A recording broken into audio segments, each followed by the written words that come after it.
HPSC clerk 839 और HPSC clerk 918, इन दो exams के लिए क्लासेस हैं। अदर किसी भी एग्ज़ाम की तैयारी कर रहे हैं तो भी इम्पोर्टेंट रहेंगी ये क्लासेस, लेकिन स्पेशली डेडिकेटेड टू 839 एंड 981। दोस्तों HPSC क्लर्क के पिछले 10 सालों के कम से कम 20 के आसपास question papers fully solved according to the official answer key purchase करना चाहते हैं तो व्हाट्सएप कर लीजिएगा। नॉर्मल प्राइस रहता है 999 रुपये, लेकिन ऑफर चल रहा है सिर्फ 499 रुपये में आपको ये क्वेश्चन पेपर्स मिल जाएंगे और भी आपको काफ़ी कुछ मिलेगा, स्टडी मटेरियल वगैरह, तो ज़रूर मैसेज कर लीजिएगा। ये जो दोस्तों मैं क्वेश्चंस डिस्कस कर रहा हूँ ये 887 में हाल ही में देखने को मिले, तो इन क्वेश्चंस के बेसिस पर मैं आपको टॉपिक्स बताऊंगा, सब्जेक्ट्स बताऊंगा कि कहाँ कहाँ आपको फोकस करना है। तो पहला ही क्वेश्चन जो है ये जियोग्राफी का क्वेश्चन है, जियोग्राफी को अच्छे से पढ़िए। Which ocean is also called ring of fire. दोस्तों ओशंस जो हैं उनको पढ़ के जाइएगा, महासागर जो हैं या फिर जो सिंपली सी है। तो ये जो रिंग ऑफ फायर है आपको कहाँ पे देखने को मिलती है। और हाँ, ये जो क्वेश्चन पेपर्स होते हैं हमारे बाइलिंगुअल होते हैं, हिंदी में भी और इंग्लिश में भी, तो किसी को कोई प्रॉब्लम नहीं आती कि हम हिंदी मीडियम के हैं इंग्लिश मीडियम के। जैसे कि आप यहाँ पे देख सकते हैं ये जो क्वेश्चन है पहले इंग्लिश में दिया है, which ocean is also called ring of fire, फिर उसके बाद हिंदी में दिया गया है किस महासागर को रिंग ऑफ फायर भी कहा जाता है। तो सही आंसर जो होगा दोस्तों प्रशांत महासागर जो है उसे रिंग ऑफ फायर बोला जाता है। आप जाओ कभी देखो जो जापान वाला एरिया है और USA वगैरह वाला एरिया जो है, तो उस ओशन में पैसिफिक ओशन वाला जो हिस्सा है वहाँ पे इस तरीके की एक बेल्ट बनी हुई है।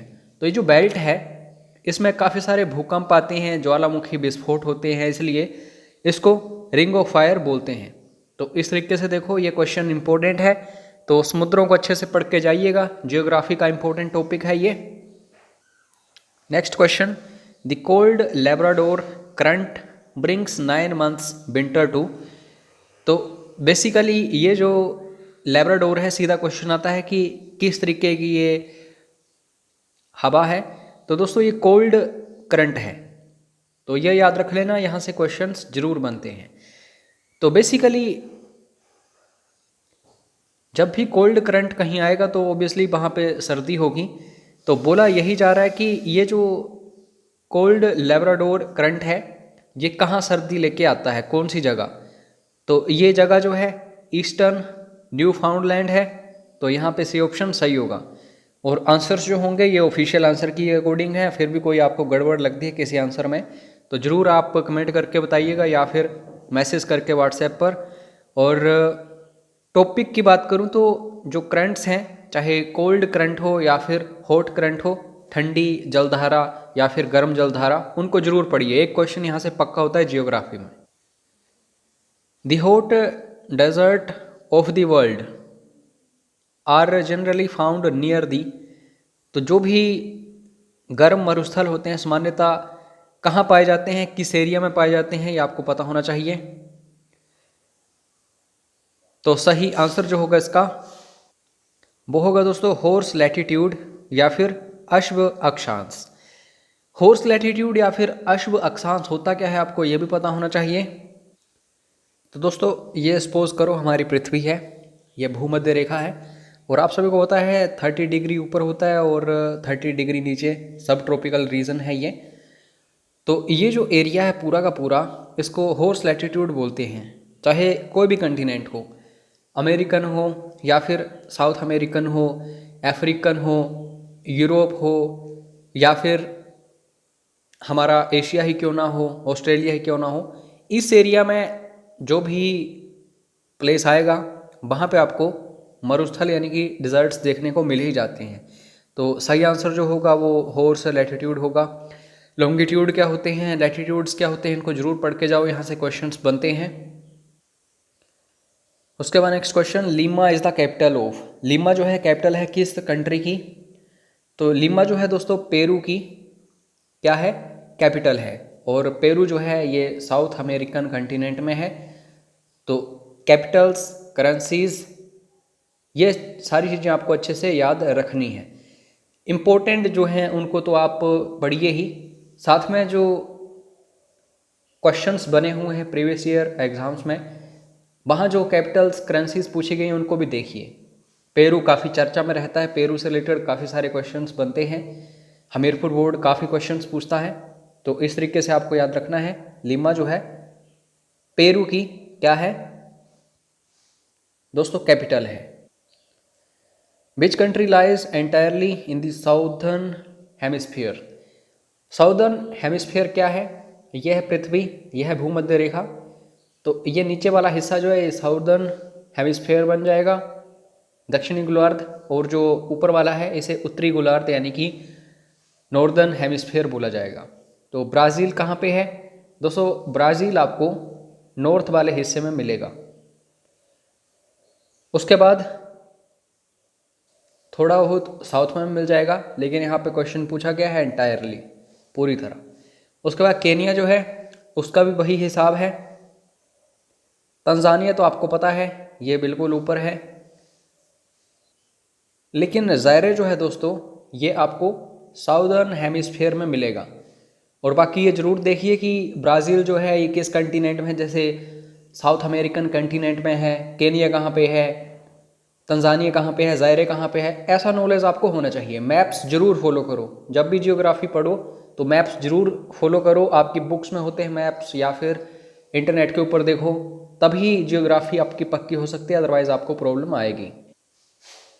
म्यांमार जो है दोस्तों ये नया नाम है किस कंट्री का, तो आप सभी को पता है म्यांमार जो है हमारा पड़ोसी देश है, और आजकल यहाँ पे कुछ भी अच्छा नहीं घटित हो रहा है।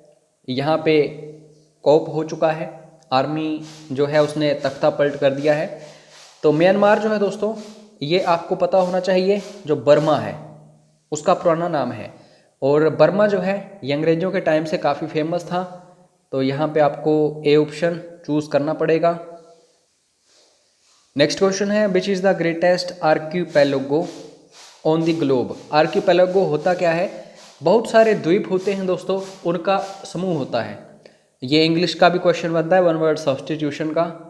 तो अगर जापान को हम देखेंगे, इसमें हार्डली 3 या 4 बड़े बड़े द्वीप हैं, उनको मिला के जापान बनता है।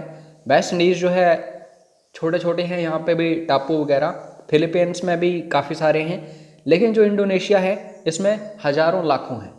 तो इसलिए हम बोलते हैं कि ग्रेटेस्ट आर्किपेलागो जो है ये कौन है, ये इंडोनेशिया है। तो जो हमारे हमारे पड़ोसी देश हैं उनके बारे में ज़रूर देखो, जियोग्राफी उनकी देखिए, यहाँ से क्वेश्चंस बनते हैं। Next question, which state is also known as land of 5 rivers. किस राज्य को 5 नदियों की भूमि के रूप में जाना जाता है।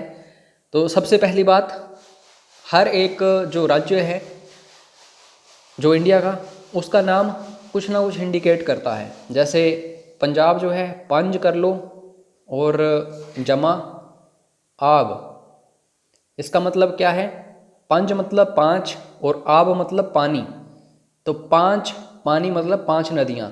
तो यहाँ पे पंजाब जो है बिल्कुल सही होगा। और ये बताने की ज़रूरत नहीं होनी चाहिए आपको कि ये 5 नदियाँ कौन कौन सी हैं, क्योंकि 4 नदियाँ तो इनमें से हिमाचल वाली ही हैं जो हमारे हिमाचल में बहती हैं, और एक नदी जो है झेलम ये अलग है।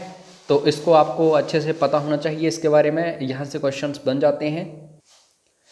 देख लो दोस्तों, अगर मैं बात करूँ टॉपिक की, तो एक ही टॉपिक से 2-2 क्वेश्चंस बन जाते हैं। ऊपर हमने पंजाब वाला देखा और यहाँ पे नदी वाला क्वेश्चन आ गया, विच is the longest river in India. और इतना आसान क्वेश्चन कभी भी एग्जाम में देखने को नहीं मिलता है, लेकिन यहाँ पे देखने को मिल गया। गंगा जो है, गंगा रिवर ये लॉन्गेस्ट है इंडिया में। और अगर लार्जेस्ट बोला जाए तो ब्रह्मपुत्र आपको याद रखना है। और गंगा की सबसे बड़ी ट्राइब्यूटरी पूछ ली जाती है कई बार, तो यमुना आपको याद रखना है। और गोदावरी जो है दोस्तों, इसे दक्षिण भारत की गंगा के नाम से जाना जाता है, तो ये भी अच्छे से देखो। बाकी नर्मदा जो है नदी, इसके बारे में ये क्वेश्चन बनता है कि ऐसी कौन सी नदी है जो भ्रंश घाटी का निर्माण करती है। तो भ्रंश घाटी होती क्या है, ये सपोज करो कि एक टुकड़ा है ज़मीन का, लेकिन सेंटर से टुकड़ा जो है नीचे की तरफ चला गया और ये ऐसे जगह बन गई, और यहाँ से होके अगर कोई नदी आ जाए तो इसको भ्रंश घाटी बोलते हैं, ड्रिफ्ट वैली, रिफ्ट वैली। तो नर्मदा जो है अमरकंटक से निकलती है, ये क्वेश्चन बार बार बनता है। ये क्वेश्चन मैं आप सभी के लिए छोड़ रहा हूँ, कमेंट बॉक्स में जरूर बताइएगा। The diurnal range of temperature is maximum in which city. तो क्वेश्चन क्या है, हिंदी में भी देख लो। तापमान की दैनिक सीमा किस शहर में अधिकतम है, कि हर दिन यहाँ पे तापमान सबसे ज़्यादा होता है। तो 4 सिटीज़ आपके सामने हैं, कमेंट बॉक्स में बताइएगा। अगर आप कोर्स ज्वाइन करना चाहते हैं क्लर्क एग्ज़ाम के लिए तो आप मैसेज कर लेना। अगर क्वेश्चन पेपर्स परचेज़ करना चाहते हैं तो भी मैसेज कर लेना, बता देना पूरी जानकारी जो भी आपको चाहिए। और दोस्तों इतना मैं आपको बताना चाहता हूँ, जो क्लर्क का एग्ज़ाम है ये लास्ट टाइम ही हो रहा है। जो 918 है समझ लो कि लास्ट टाइम ही हो रहा है। इसके बाद क्लर्क के एग्ज़ाम्स हिमाचल में नहीं होंगे। और इतना बता दूं, क्लर्क की जगह जूनियर ऑफिस असिस्टेंट आईटी जो है वो एग्ज़ाम्स होंगे अब, लेकिन उनमें प्रमोशंस का काफ़ी लेट प्रोसेस होती है। लेकिन क्लर्क में प्रमोशन काफ़ी अच्छे से मिलती है, प्रोबेशन पीरियड जो होता है वो कम होता है एंड सो ऑन। तो क्लर्क की तैयारी जी जान लगा के करिए, आपके पास बहुत अच्छा मौका है। बाकी कोई भी क्वेरी क्वेश्चन हो तो व्हाट्सएप जरूर करिएगा। मिलते हैं नेक्स्ट वीडियो में, नेक्स्ट क्लास में। जय हिंद, जय हिमाचल।